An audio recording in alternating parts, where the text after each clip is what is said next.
Olá, meu nome é Caio e eu sou estudante de farmácia pela Universidade de Brasília e eu faço tópicos em metabolismo 1.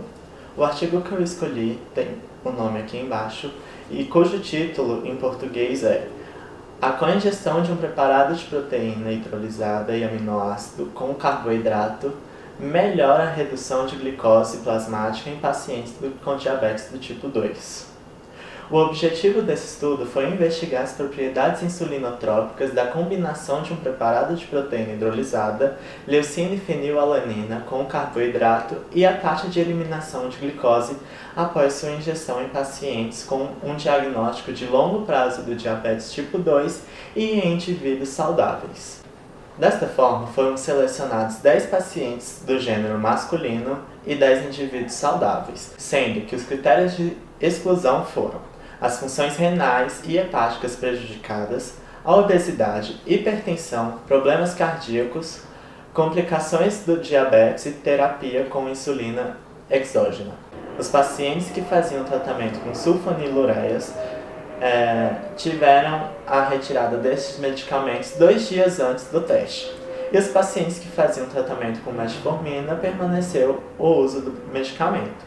E um catéter foi inserido na veia anticubital para a infusão do isótopo. Outro catéter foi inserido na veia dorsal, na mão contralateral e foi colocado numa caixa aquecida a 60 graus Celsius para a amostragem do sangue. Depois de 10 minutos, uma amostra de sangue foi coletada, determinando assim o tempo zero. Os indivíduos beberam um bolo contendo 2 ml por quilo da bebida teste contendo ou carboidrato mais a mistura de proteína com aminoácido. E a cada 15 minutos eles ingeriram repetidas doses desses bolos até o tempo 165 minutos. As amostras de sangue foram colhidas a cada 15 minutos pela primeira hora do teste e a cada 30 minutos até o tempo 180 minutos. Para medir a glicose plasmática e a insulina. Os resultados que os autores obtiveram foram que a concentração de insulina aumentou significantemente em ambos os grupos, depois da ingestão do carboidrato e do carboidrato mais o preparado com proteínas. E depois do tempo 60 minutos, a concentração de insulina foi maior no teste contendo a mistura com proteína e carboidrato do que com teste somente com carboidrato. No grupo controle, não teve mudanças significativas, e a concentração de glicose plasmática aumentou nos pacientes com diabetes do tipo 2 em relação ao grupo controle.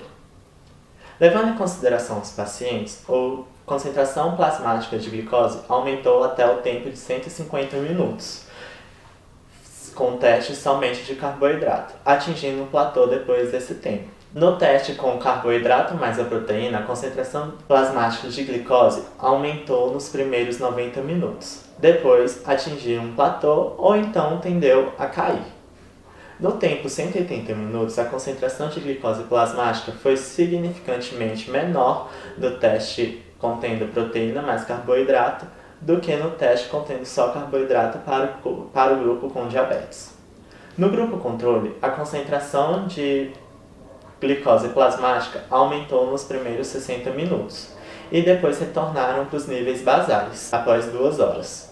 Como era de se esperar, a concentração de glicose plasmática foi maior nos pacientes com diabetes. Os autores concluíram que a ingestão do preparado de proteína hidrolisada, leucina e fenilalanina, pode aumentar a resposta da insulina após a ingestão de carboidrato. E em pacientes com diabetes do tipo 2 a longo prazo, a coingestão de carboidrato mais o preparado pode aumentar de 3 a 4 vezes a resposta à insulina plasmática do que a ingestão de carboidratos. Esta resposta melhora a eliminação de glicose plasmática e reduz a concentração de glicose plasmática pós-prandial. Obrigado pela atenção e até mais.